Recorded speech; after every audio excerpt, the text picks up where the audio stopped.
So hello my friends, now I have brought again that a new chapter, that is gravitation part A, and in this part we will see, we will understand two topics, that is universal of gravitation and free fall.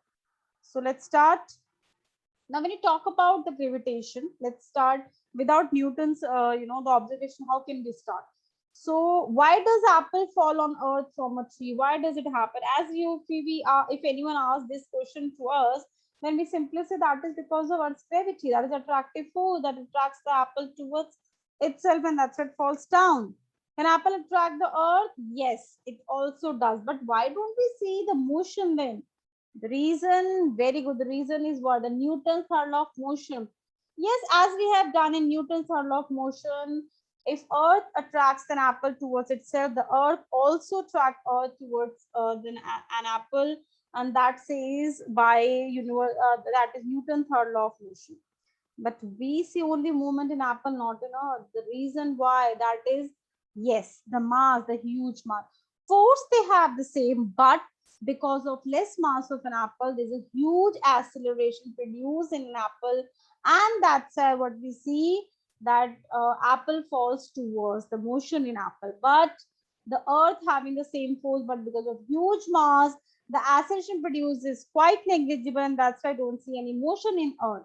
And this is what explained by Newton's third law of motion. But in if we say that, concluded that Newton thus suggested that all objects in the universe attract each other, and this force is what that is called gravitational force. Now let's learn more about this. So that Newton statement is what? According to this universal law of gravitation, every object attracts every other object. Means if it is you, it's me, with any other object or any other object, they are attracting each other, having a force. The force is what? Gravitational force.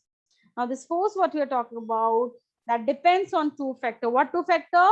The masses, the product of two masses, and the distance between the two objects, between that we are finding the force of gravitation, the universal law of gravitation.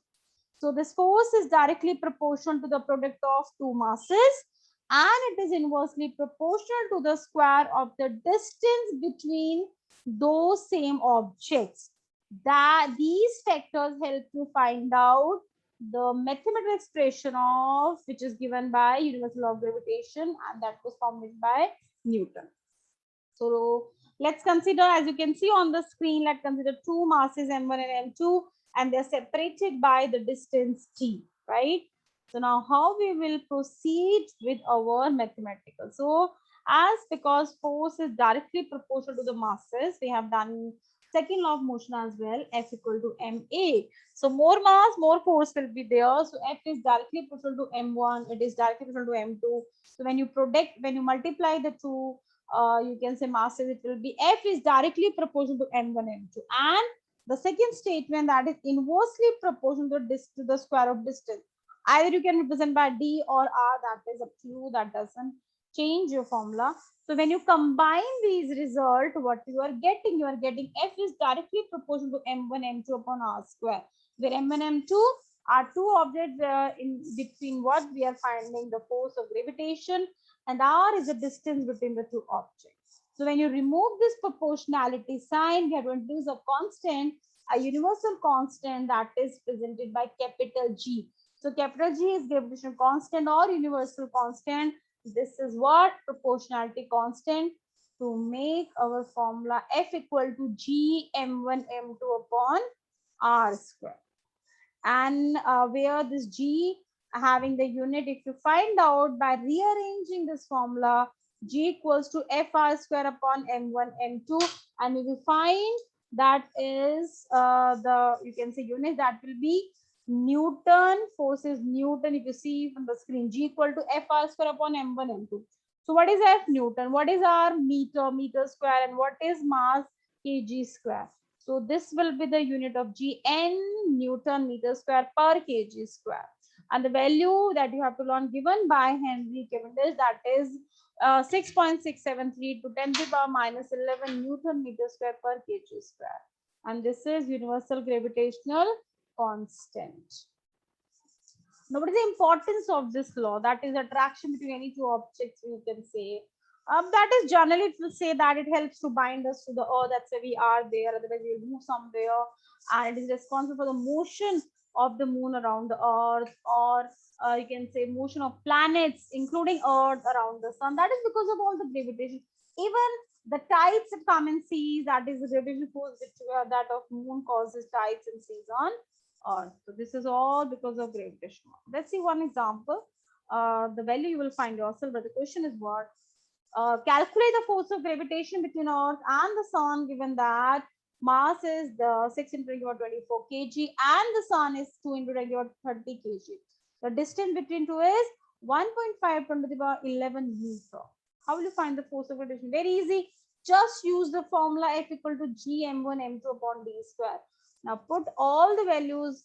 The question is very easy, but the calculation, just take care of calculation. After finding the calculation, get what is the magnitude or the force of gravitation between the two objects, that is earth and sun, and that will be the, you can find the answer in Newton because it is a force. That's fine. All right. So the numericals are quite easy. Just you have to take care of the calculation. Okay, the free fall. Free fall is where any object, if you have in your hand, just drop it. That is what the kind of free fall, when the object falls only just under the influence of gravitational force, the gravity, no other force you are applying on that. That is free fall. So acceleration due to gravity in this situation, that will be, that is acceleration to gravity of Earth is what? That is 9.8 meter per second square. But how will you find it? We'll do it also in this chapter. But when an object is falling, then there is only having only force of gravity. That acceleration, but will be there in object, that is 9.8 meter per second square. That is called acceleration due to gravity. That is presented by small g. How will you find out the expression of small g, and how will you find the value of 9.8? Okay, let's see first expression. What Newton, that second law of motion says, that F equal to ma. You can also write in F equal to mg. G is also associated to gravity, right? There's a one formula. Another formula for the you can say force of gravitation, that is F equal to gm m upon d square. Just we have read it. So now both are the force of gravitation. That's why you can equate them because both are the forces.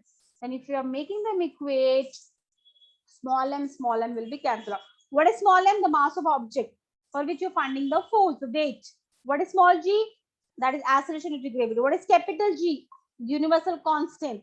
Capital M, mass of Earth, because we are talking about Earth now. We are not talking about any other planet. If we'll talk about any other planet, then obviously this small g and the capital M, the distance, that will be changing. But we're talking about only Earth, so we will consider only Earth things. Small m, the same object, and the d, the distance between the object and the mass, that is, you can say the radius of Earth, because the object is kept on the Earth only. So the if mm will be cancelled out, and the formula which we're getting there, small g equal to capital G m upon d square. Now what is g? 6.67 10 to the minus 11. M is mass of Earth. Put the value. D is distance, is a radius of Earth, and the put the value. When you calculate it, that you will get the answer 9.8 meter per second square. That is what the acceleration due to gravity on Earth. So this is what the free fall, the acceleration due to gravity. So in this video, we will just are just covering the two part only. So thank you so much for watching the video. I hope you understood both the topics, and we'll continue the other topic in very next video. So thank you so much. Keep supporting and see you very soon. Bye-bye.